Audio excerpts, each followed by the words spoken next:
Welcome to Keep Hustling, where we are going past the why to get to the how. I'm your host, the always hustling Aaron Gordon, aka NY Risk Advisor, aka Mr. #Keep Hustling. In this podcast, we will be diving deep into the professional and personal successes of our guests to find out how they hustled through the most difficult times in their life and their development to achieve the success they've gotten to today. So buckle up for what hopes to be an amazing ride. And of course, now and always, keep hustling. Welcome to Keep Hustling with my guest, Kat Ternes. Kat, thank you for being here today. More than glad to be here. Very honored to be a guest. It is my honor to have you on, first of all, because as you know, I'm a big fan of yours and all the work that you have done and are continuing to do. But more important, or equally as important, I should say, as you know, I am the child of who I like to refer to as the most powerful woman in the insurance industry. Many people don't know that. A lot of people probably think that, there's probably some CEO out there that they think is the most powerful woman in the insurance industry. No. But I believe that my mother is a trailblazer in the industry. And many people say that the industry is pale, stale, and male. But I believe that it was pale, stale, and male. And speaking to someone like you, who is a CEO powerhouse of the insurance industry, when you talk, everyone listens. So it's an honor to have you here.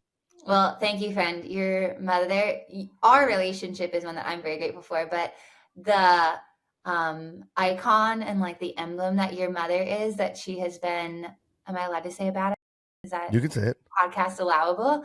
That she's been that so graciously and so honestly and like authentically through her whole career.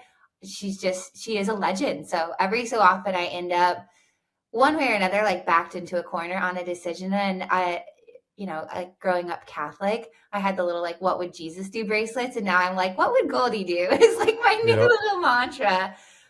Well, I think what would Goldie, what will I do that Goldie will be not upset about? That's true. Yeah. Like, what can I do that's not going to make her more mad at me? Yes. Right. Well, I'm her son. So I'm her son, and I'm also the father of 5 of her grandchildren. So like, whatever, I got a leg up.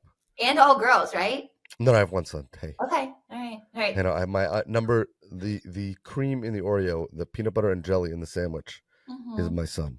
One boy. So one boy. And you know what? It's funny. You there's a little tangent, but that's okay.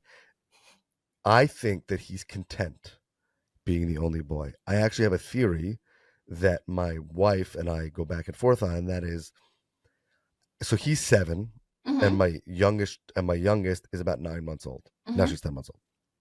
So everyone was like, "Oh, he probably wants a brother." There's another one in between them, but like, oh, when we had 3 girls and this one boy, and when you think about it, it was like, okay, he probably wanted a brother, but at a certain point, when you would be 6 years older than your brother, yeah, it's not as fun anymore. You're not going to throw the football around with him. By the time he's ready to throw around the football, you're going to want to go right here to with your friends. Right. So I actually think, from a strategic perspective, being the only boy at that point, meaning the one above him is not a boy and the one below him is not a boy. Right. Therefore, I think from a strategic perspective, the card of I am the only boy is a valuable card, I think, for him. That's my husband. I mean, you've got to talk to Ian numerous times. He has 3 sisters, 2 older, 1 younger. And I think if you'd asked him, like, same thing, at a young age growing up, do you want a brother? He would have been like, oh my God, I want a brother. And now through, like, he and I meeting in college and even, being married now the last 4 years, like, I don't think if you asked Ian, probably from 10 or so on, if he had like really wanted a brother, or now if he would go back and necessarily like change it for his 10-year-old self. No, like, he loves being his mom's only son. He loves being his grandma's only grandson. And like, I am generously and happily the recipient of that. Also, I'm the only daughter-in-law. So yeah, I think at some point it becomes like a good card to play that you're like the only boy. God, I love you. Just for the listeners, what college did you meet at? Ohio State. The Ohio State University. Okay, just making sure. Yeah, in one of the little towers right outside of the stadium. So in case you weren't thoroughly indoctrinated when you stepped foot on campus, you got to watch every football game. Right from the Ohio State University. So. Okay, so we've accomplished everything we need to, and this is, no, I'm just kidding. So that's it. So So take us back. So obviously now you're the CEO of Indium, powerhouse company in the insurance industry. For those who don't know, for those who are not in the industry, but what do we need to know about your early life that led you to be the CEO of a company at such a young age? I mean, that's incredible. Thank you. Um, Something like from me being little, or Tell like us about your upbringing. Tell us like what inspired your hustle from being really young. so I grew up on a farm, which I think was a very interesting experience. Like when I was little, when I think about like growing up to like, oh, you're kind of a young adult. I was a like dirty, rotten little farm kid. And I talk about that pretty like honestly with people like all the time. They're like, Kat, you have no filter or this or that. I'm like, what do you expect from me? Like I'm a barefoot, dirty, rotten farm kid from the Midwest. Like, what do you want? Very Um, similar to New York City, like very yeah, similar. same I see thing, all the same thing. similarities. I Like see why we maybe get you along guys here. wear shoes, but like same thing. It's just a gritty environment, and like there's a creativity to it. There's a resourcefulness to it. There's like a perseverance to it. There's a timeliness to like growing up on a farm, and then Did probably you like work on the farm? Not to interrupt you. Did you work on the yeah, farm? yeah. Actively. Like Okay. I'm one of three I girls. didn't I'm know the that. oldest, so like there was no scenario that I wasn't gonna like help and like work and pitch in. My dad is the only boy in his generation. So like my grandpa is one of five boys. So like four great uncles. My dad is the only boy in the next generation down for like a significant amount of time. And then he has a baby compared to him, almost get closer to my age, guy cousin. But otherwise he was like the only boy even in his generation. So he was helping what was our family farm and our uncles and all of that. And then he had his own. So yeah, when I was little, like I would like ride around in a truck and like in I tractors and love like this. do all kinds of like pick up rocks and like just terrible manual labor. Um, and like very much like you were outside like sun up to sundown. You either entertained yourself or you were like working. Like But do very not have formative, right? You said very manual labor, but like yeah. Yeah. nobody does that anymore. Nobody. No, no. And I don't think like that work day or that style too, like the concept, and I've heard other people say it too, but like if I told my parents I was bored, work would be found to do. Like you're not like, you got time to lean, you got time to clean. Like there's just always something to do. And I went to my parents worked really, really hard to put me when I was little into Catholic school. So I went to like a very strict school even when I was little. But I was absolutely like the dirty kid there and like the poor kid there because we were like a farm family and everybody else was like living in town and like nice like Catholic families, I guess. I don't know. Yeah. So one second. No, we got to stop there. So what is that like when you're the kid who's like literally like on a weekend you're Hmm. working on the family farm, like actually working on the family Oh, I farm? had no friends. It was like so sad. And I was like, I just had no friends because like I would get done with school and like everybody else's parents would be done working because their job wasn't sunrise to sunset. So they would get picked up from school by their parents like at 2 or 3 o'clock, like at the end of the school day, someone's mom came and picked them up from school. I rode home for like an hour and a half on the public school bus that was like required to service the parochial schools, and I rode home with high schoolers in my like little Catholic uniform. I just sat in the front seat by the bus driver and like rode home for like it took an hour and a half. Like it took so long. Same thing in the mornings. Like I always was getting up early because it took an hour and a half to get to school because I had to stand out front, wait to get on the high school bus, and they took me to the high school, and then they took me from the high school to the little parochial school. So like it was a whole thing. So it was just like very lonely because I didn't have a lot of friends. My mom was like very like nice and tried to have me be like in Girl Scouts and stuff, but I would miss a lot of the extra stuff because my parents had things to do on the weekend, and like same thing, like yeah, a normal job, you don't really work a lot on the weekend. A farm job, like what's the weekend? Like when in season, like there is no weekend. Did you feel So that? oh yeah, like that was really it just like the same with sports. Like my parents, like there is no season of sports that doesn't conflict with farming. So even though they would have like really tried to have me do it, like I competed and I played and I did a lot of training and like as a figure skater, but that was the only sport I could do because it was like outside of farming seasons, like spring sports, fall sports, farming, like couldn't do it. So I just had no friends. It was sad. It was lonely. And kids were mean to me because they were rich and I was poor and I smelled. And I was badly behaved compared to other nice little girls. Like I was running around like a little hellion, like beating up boys. Like it just was, it was just Yeah, lonely. we're not going to get that. We're gonna leave that part out. Just so you Like know, leave I'm it not going to alone. get Don't into the bully details of that. We're kids. just going to leave that over on the sides. We do not condone bullying on the side. No. You know what's incredible, Kat? Mm-hmm. And I'm so happy that we're having this conversation. Yeah. You said earlier that my mom, she Mm-hmm. should live me well, is a little bit your idol. And I'll tell you Yeah. what's amazing about this. My mother had a very similar experience. Oh. And I'm happy that I'm going to share this because I think it's special. And that is that my mother grew up the child of Holocaust survivors in Syracuse, New York. And at the time in Syracuse, and probably still today, there were no Jewish private schools. But Mm. yet the survivors of the war, many of them grew up very religious, observant Orthodox Jews in Europe. So when they came, they put their kids in public school. They had no money. Mm-hmm.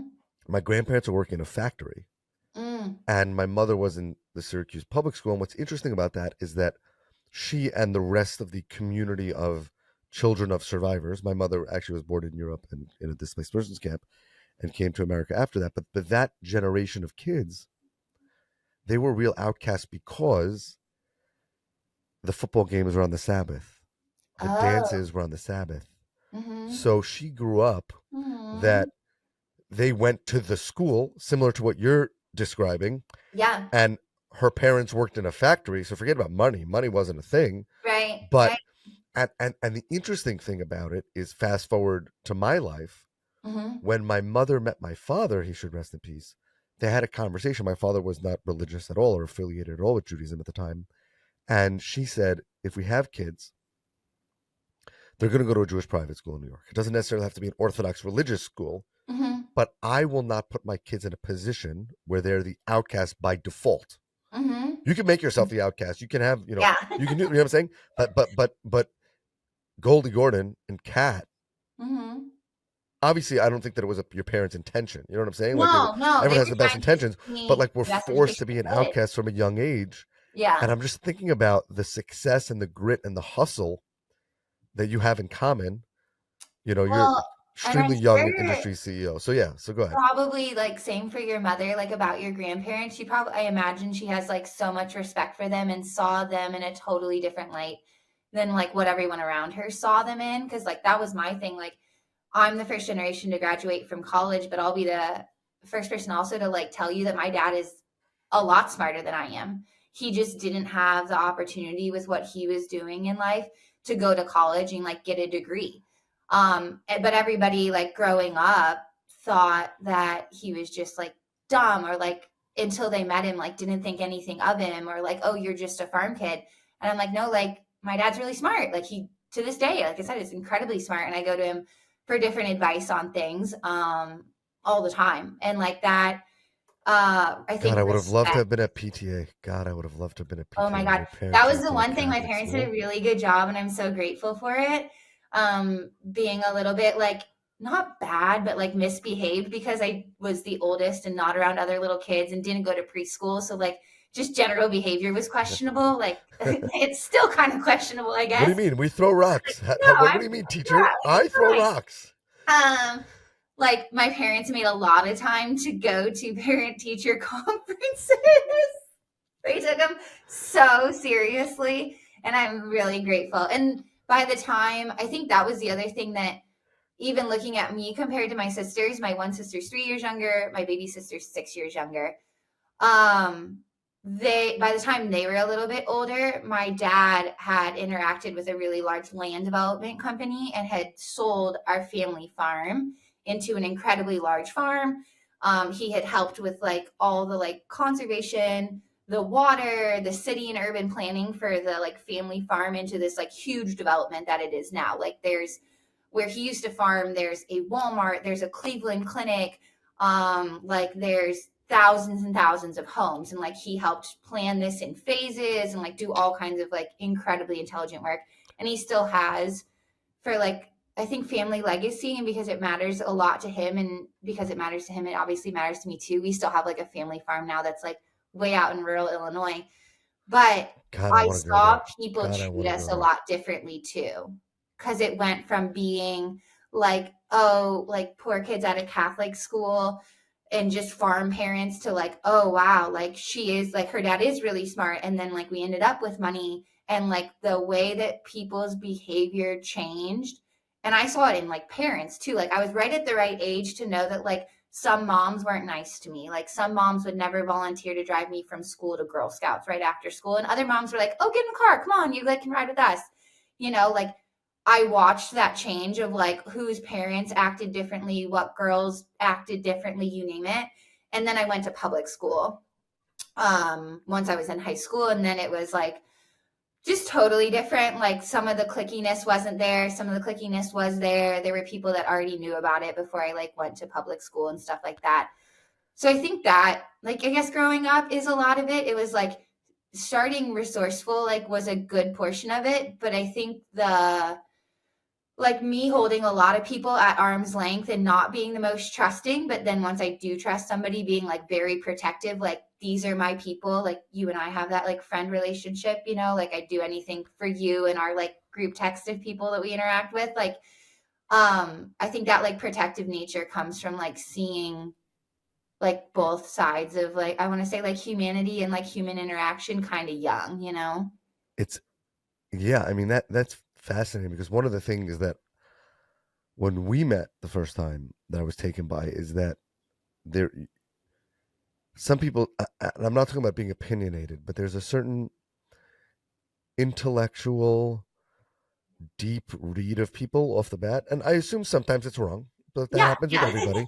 Like sometimes you can be pleasantly surprised or probably unpleasantly disappointed. Right, right. But I think that when people what I've learned, especially through this podcast, which I'm learning more about myself than I am our guest, to be honest, is that people who grow up with a certain grit or hustle or are required to have some sort of tension in their life.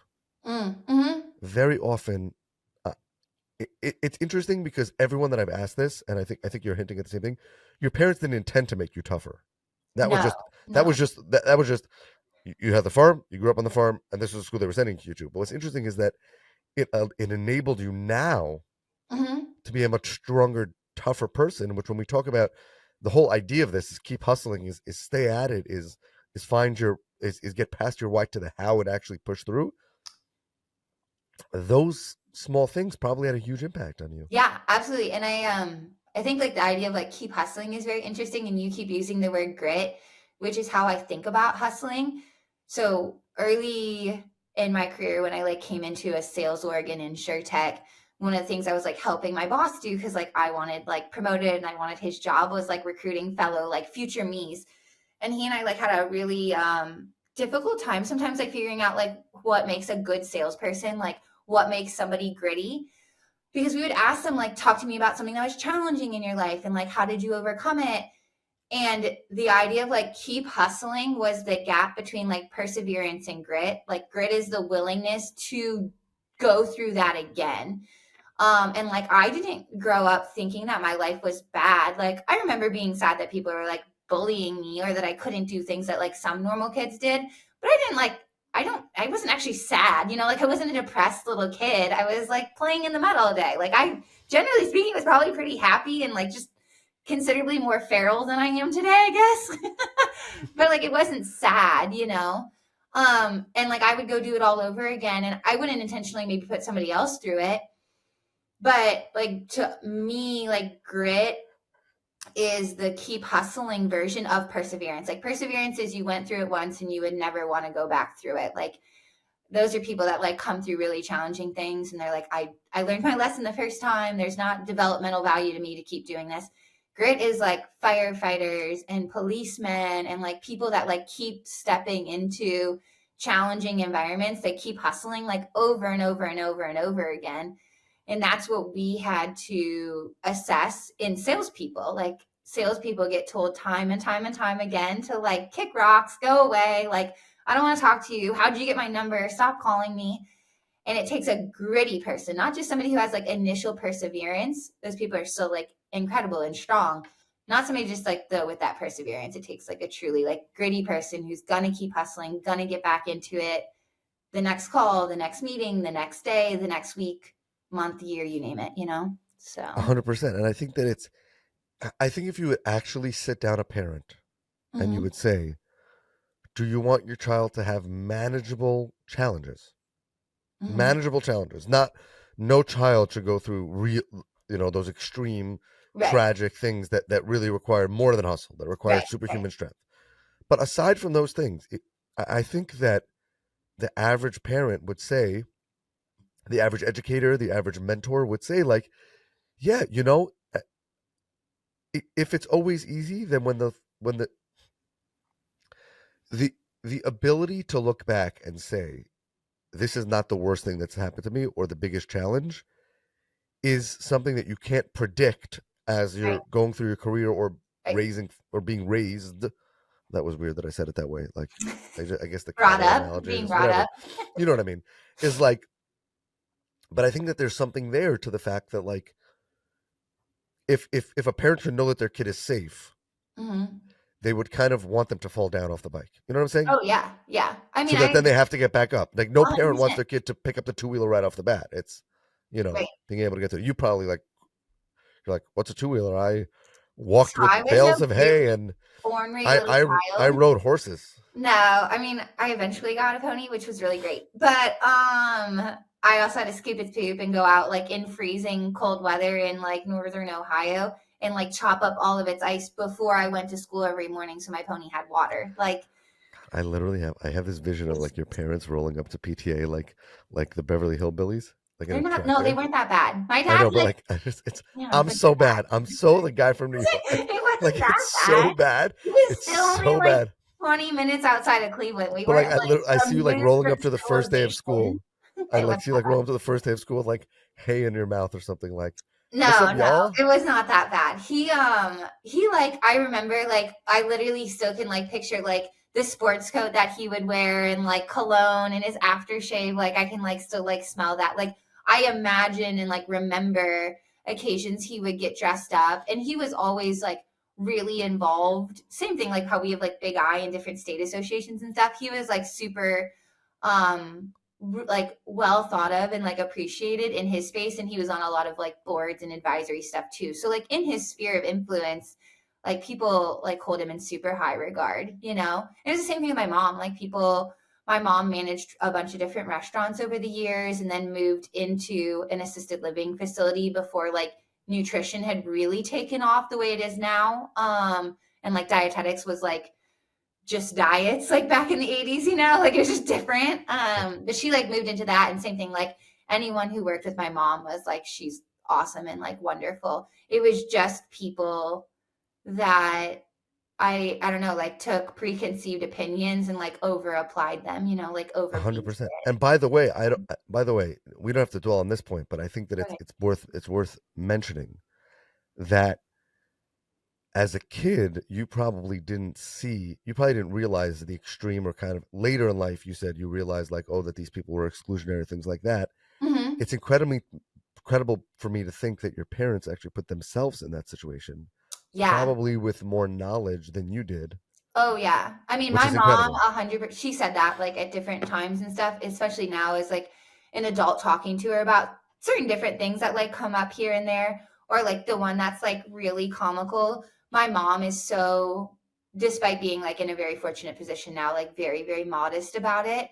So like we'll go to the store and we could be at like a grocery store and we'll be like walking down the aisle and I will see one of the like women that I knew was not kind to my mom back then and wasn't her daughter was not nice to me and like I'm a passive aggressive bitch. So like I Yeah. whip out my engagement ring and I like comb my hair and I like make sure my pants fit nice and I like turn my feet so that the bottoms of my heels are showing. Like go ahead, size me up now, have at it. So like I'm annoying. My mom minds her own business and this person could like tell her to eat shit in the grocery aisle and my mom would like ask her where the buffet was. Like my mom is still so so nice and just like a different person. And she's always been like that. Like she's always been very nice, and I've always been a little bit more like my dad on the like feisty side of it. So like No that's comment. I not will not step in that. incredibly different. You will not bait me into stepping into that today on my What's own that? show. I said you will not bait me into stepping into that on my own show. Yeah, No no, no, way. not worth No way.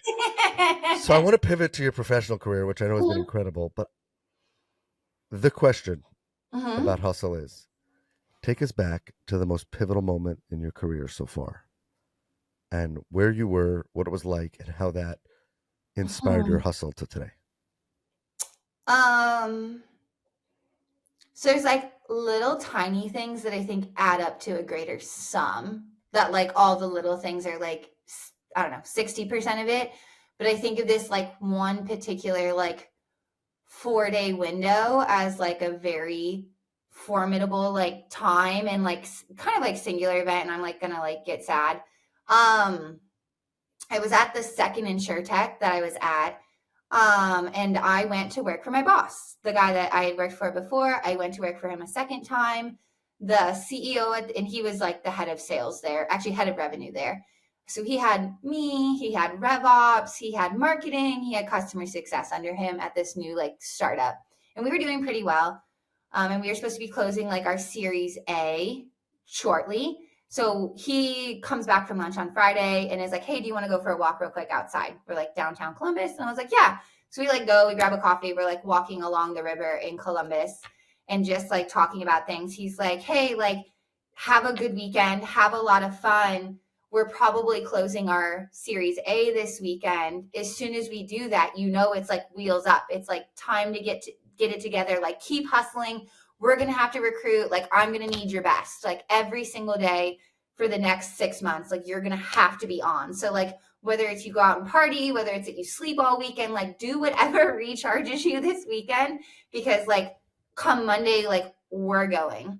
I'm like, hell yeah. Like that's why I came here. Like I'm so excited. Like I've been recruiting, but like I can't wait to tell all these people that I know that like now's the time, like come work for me, come be on my team, come do all this stuff. And he's like, yeah. And then I came in on Monday morning, and like our office was always quiet on Monday mornings because it was like young people. So like I'm an early riser, but like tons of people are like out to coffee networking. Tons of people were going to get there when they got there, like nobody was policing this startup in that regard. Like it wasn't when you punched in, it was like, were you doing your job really well? But it was like strangely quiet, even for there. I was like, okay. And I like turned to my left, and our conference room is right there.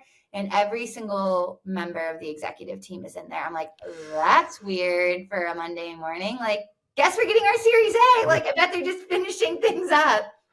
We didn't. Our lead investor, like, something happened with the financing for them that they couldn't lead.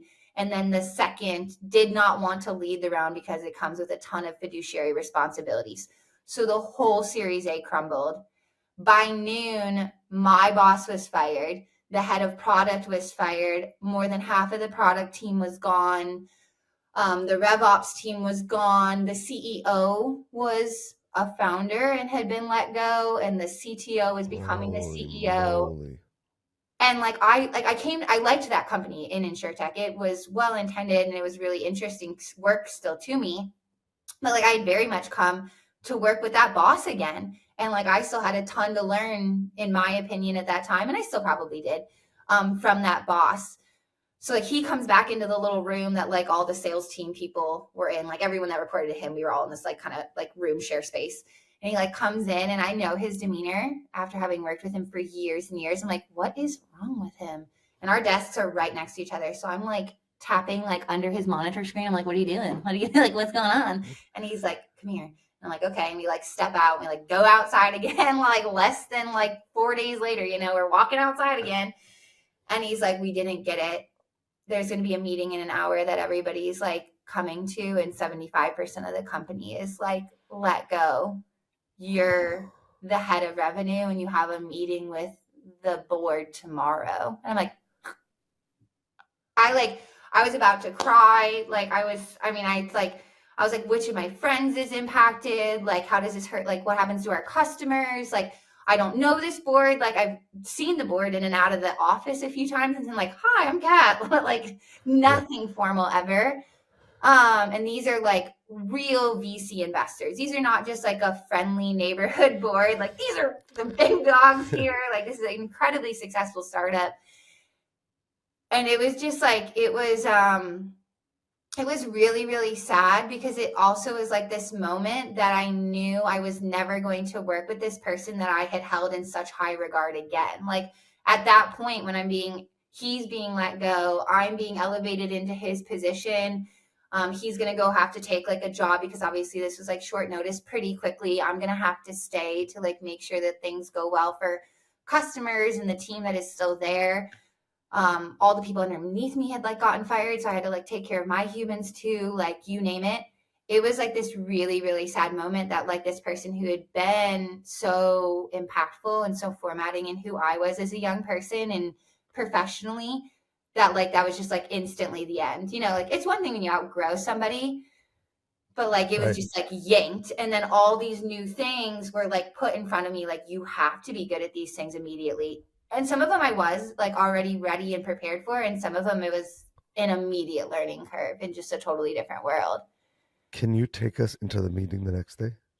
um yeah, the board flies in, some of them on private jets, some of them like Wait, drive hold on. in. Wait, actually, time out. I want to go back. I'm sorry to interrupt, but I No, want to you're take you back. okay.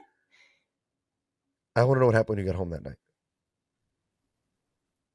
I called every sales leader I knew in Columbus, and I had my team set up for interviews the next day, the day after, and that was Monday. So Tuesday, Wednesday, Thursday, I had them, each of my guys, each had 6 or 7 interviews depending on their experience, because I called every single person I knew who was a sales leader and said, if you're hiring, if you're even considering hiring in the next 2 months, these guys are exceptionally good at it. So I called in every favor I had to make sure that like my team had a spot as soon as they could, because they weren't expecting it obviously either. And like they're young guys that were like fresh out of college, like paying their rent, trying to save up money, paying their student loans. Like it was really, really hard on them. You know what I mean? Like they're living very much paycheck to paycheck. So that I, was the whole you, night. Kat, Yeah. you know you're my people. Yeah. This episode, this podcast, Yeah. it brings out something incredible in people, and I'm not saying that just because it's my show, That's fair. but It I is just want to your show. reflect on this for a minute. And then we're going to get to that meeting. Your mentor and your boss just told you that the entire house had come down. Mm-hmm. That you, as an individual, were going to have to sit with the board, and they were going to whatever was going to happen was going to happen. Yeah, we'll get there. And yet, your singular focus was to set your people up. You could have Yes. done that the next day. You could have said, "I'm No. going to prepare for this board meeting," and then No. you could have. No. 1 second. Yeah. Let's. I promised the listeners in my pilot episode of this podcast that I was not going to shy away from the difficult conversations. You could have. Mm-hmm. Don't say you. Please. You could have. You didn't, because that's not you. But I'm Right. saying in the course of looking at this movie, someone could have said, "Yeah, okay, I'm going to make a list of things. I'm going to prepare for this board meeting, and then, by the way, I'm not a terrible person, so I'm going to make sure that my people are taken care of." But yet, part of what pushed you forward, and now you're the CEO of a company, right? Now, Mm-hmm. fast forward how many years later? When was this? Like 6 years ago? More 6 years now, later, maybe? you're the CEO of a company. And anybody who's listening to this right now, literally, if you want a boss and you want to find a boss that not only will you jump off the bridge for, but will hold your hand as you're jumping off, it's Kat. So I love that you shared that, and thank you. And thank you for that, because that's part of the hustle. And by the way, that's part of the grit. And if we want to go all the way back to this entire episode, we could say to the person who was left out earlier on in their life, never wanted someone to be left out.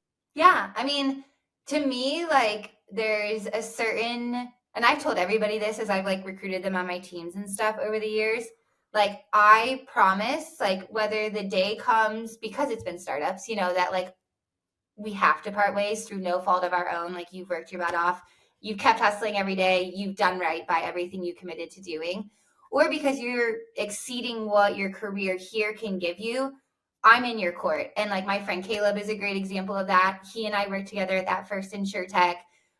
He recruited me when I made the choice to go to the InsurTech that we're kind of like talking about right now. He actually recruited me to go join the one he was at. And I was like, hey, I'm going to go do this other one. But then when I went to Agency Zoom, like first call, like as soon as I got my first manager hire, I knew he was ready for it. I knew my team that I had built would get along well with him, that the culture was going to line up with inserting a manager. We got to get him on the pod. He's great. We He's got to get him on the wonderful. pod. But like when he got to a point with the like Agency Zoom acquisition into Vertifor that he had to keep developing his sales skills and his leadership skills and stuff, and Vertifor needed to get Agency Zoom settled, it made more sense. And like I was beyond happy for Cade that he found Ascend and that he was incredibly successful and like got to do a lot of really impactful work with Ascend.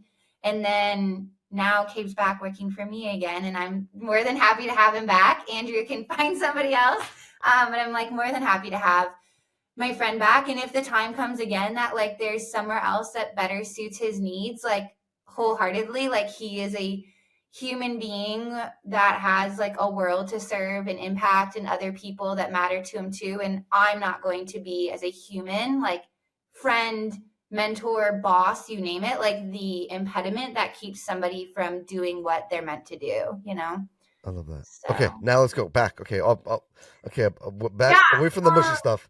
All right, so now you are walking into the meeting. You were probably amped up, man. No, oh my God, I shake. You and I talked about this before. I'm not actually an extrovert. Like if you and I were having this conversation in front of people, I would have already thrown up. I know, 1 second, but you didn't like amp up on caffeine? You didn't like hit the caffeine? No, oh my God, no. Jesse Spano, what was her name from Saved by the Bell? What? I'm so excited. Was that no, Saved by the Bell? No, people ask me for like walk-up music sometimes at conferences when I'm speaking. I'm like, can we just use dead silence? Like how much is silence? In fact, when I get up there, I'm going to be silent for like until someone realizes. It like takes me a minute. Even when I get up there, I like have to like take some deep breaths to like feel comfortable in front of a room of people. I will always take small groups over large groups. Like I'm so you sat down and shook and sat there silently, just shaking in my little tiny chair, my very big chair, in my little tiny self. And one of the board members actually like kind of called on me. He was like, hey, like you're new in this position. Like, are you staying? Like I had hardly had a chance to talk to the CTO that's now CEO in the last 24 hours. And he's like, are you staying? And I was like, yes. Like, do I have a job? Yeah. Like until the wind changes, like, yes, like I want to see this be successful. I still believe in the company's mission. So like, yes. And he's like, great. Like, he's like, you're the best salesperson I've ever come across. And I was like, okay. And he's like, you're going to have to be the best sales leader I've ever come across now. And I'm like, all right. Okay. We can do our best to do that. So we had that meeting. I knew all my numbers and stuff like that. Cause my boss, like the guy that had been my boss, like he and I were working on that. He was very much more like a hype, exciting salesperson. And I've always been more the nerd person in our relationship anyway. So I knew everything we needed to know for that meeting, or like could grab it very quickly. So like that was okay. So like meeting goes well. He mentioned a couple people's names during that meeting around like, hey, I'm not here in Columbus to keep an eye on the business, but I want to get somebody here that like is an advisor and keeps an eye on this business. So I immediately took it upon myself to go introduce myself to every single person he had named. And I got over the like course of like the next like 3 weeks to a month, I got lunch with every single one of them in their office. I was like, yes. Hey, so-and-so thinks super highly of you. I know you guys have worked together in the past when you guys were both at this company and he was the founder and you were this, or so on and so forth. I was like, can I steal an hour of your time? So he comes back, we get assigned our person, which is weird because that person now has worked with a ton of people who are still like professionally involved in my life. So we get assigned our person. He was like one of the people that I probably had like the least just like natural like connectivity and affinity for. Like we just didn't hit it off. But I've stayed friends with all the other ones too. And it's been really, really fun. And that guy and I ended up building a good relationship. He's just very like matter of fact and a little more straight laced and like not normal probably. And it all goes like back normal. to being on the forum throwing rocks, right? Exactly. Yeah. Like he's just a nice normal person. So yeah, like I just did that. And now, actually when I chose, when I was trying to decide back and forth about like everything going on with Agency Zoom and like how excited was I would just stay with Berta for, because that's like a huge opportunity, but also responsibility at the same time. I contacted that board member, and this guy's like flying on a plane, moment's notice billionaire kind of guy. And I was like, hey, like, Pete, do you mind? I'm kind of stuck on what I should do next with my career. And he's like, you should go through with the acquisition. You should do this. You should do that. It's so helpful. Like, do it. You should. Like, you'll be fine. Like, I know you're kind of scared about a big org and getting lost in the fray, but like you're gonna be fine. You'll be amazing. So And you even were, to by the this way. day, keep not like close friendship with him, but like if I need something, can call him. And yeah, so it turned out okay, but I was definitely sweating and shaking once I was in the meeting. So yeah. Kat, you rock. You rock. Bottom line is you rock. And thank you. Um, you're an inspiration to me. You're an inspiration to our entire industry and to anybody. Everyone should follow you, follow your journey, see what's going on. I know there's big things that are going to happen at Indium because of you, and because of just the way that you handle yourself and your people and take care of your people. And I can imagine that the people you surround yourself with understand that, myself included, and realize that everyone rises together. I And if agree. you get through the tough times, then you could get through the easier times. Mm-hmm. So, and thank you for being here. Oh my God, thank you for having me. Like I said, it's been one, it just feels like us normally like BSing. Exactly, This feels exactly. like With normal just tirades less that we go aggression, just on. less aggression. So yeah. We close the podcast by asking our guests to leave us with their favorite timely or lifetime inspirational quote. So the floor is yours. Hmm. Am I allowed to have two? Can I have two? Only because it's you. Thanks. Only because I don't say no Can to you you. edit out the second one? I'm gonna get really sad. No, no, no, no, no. We're gonna keep them both in. My eighth grade, I had just switched to public school, like at the end of middle school. My eighth grade health teacher had this like silly little phrase that she gave us. And I remember like at the time thinking like, this is so cool. Cause I was a middle schooler. I was like, she's so cool. And she was friends with my godmother as well. Like I didn't know when I first started, but like my godmother came over for my birthday and she's like, are you taking Mrs. Holland's class? I'm like, I am. She's like, that's my best friend. I'm like, cool. So it feels like a little bit like kismet or like the stars aligned, that like this silly quote like stuck and mattered then from a person that like just kind of same thing, like stuck and mattered. She told us, those who mind don't matter, those who matter don't mind. And I think that's like what has allowed me to like be my like introverted and sometimes extroverted self. It's what's like allowed me to like have my own like eclectic strange personality compared to what's normal in insurance, and just like try to always represent like what I would want to be, like, what would want to be mattered to me. um and then the other one was like coming to India. I have a mentor that I like go back to very consistently. I've known since I was in high school. Super generous with his time. He's invested and founded a bunch of different companies. So I was really stuck on whether I should take the CEO role at Indium. Um, and I was talking to him about it because I had other opportunities where I felt more prepared. And he told me, he's like, you're never going to feel prepared for anything worth doing. It's always going to be like going out on a limb. And the like part that like really stuck with me, that I've told other people and kind of like passed on to like the little soundbite, is if you're going to want to do it again in 5 years, like if 5 years from now you believe you want that opportunity, that's the one you should go do now. So if 5 years from now you want to be CRO or VP of revenue of whatever company again, or this or that, sure, go do that. But if in 5 years you want to be CEO of Indium, you should go be CEO of Indium now. Do it now. He's like, but like it's the concept of like believing in your future self and like where you think you'll grow and where you'll be, and like front loading that bet. So yeah, that like little like 5 year mindset of like, if you believe you would want something 5 years from now, go do the work to get it now. And I just like love that. And there's been, in coming to Indium, it was the thing that like made up my mind, like finalized the decision. And then in decisions I've had to make around Indium, it's been the same thing. Like if I'm going to want this done this way in 5 years, there's no better time than now to like be doing it, setting it up, getting the like building blocks together so that it can be what it should be in 5 years, you know? So those are my two. Kat, thank Yeah. you. Thank you Thank for being you. here. This has been Keep Hustling. Remember, do well by doing good and always keep hustling. All right, hustlers, that brings us to the end of another fantastic episode. Thank you for listening. Be sure to subscribe to our podcast so you never miss an episode. If you have any suggestions, comments, or even just want to say hello, please feel free to reach out to us on all social media platforms. We are Keep Hustling Pod. Until next time, stay curious, stay hungry, and keep hustling.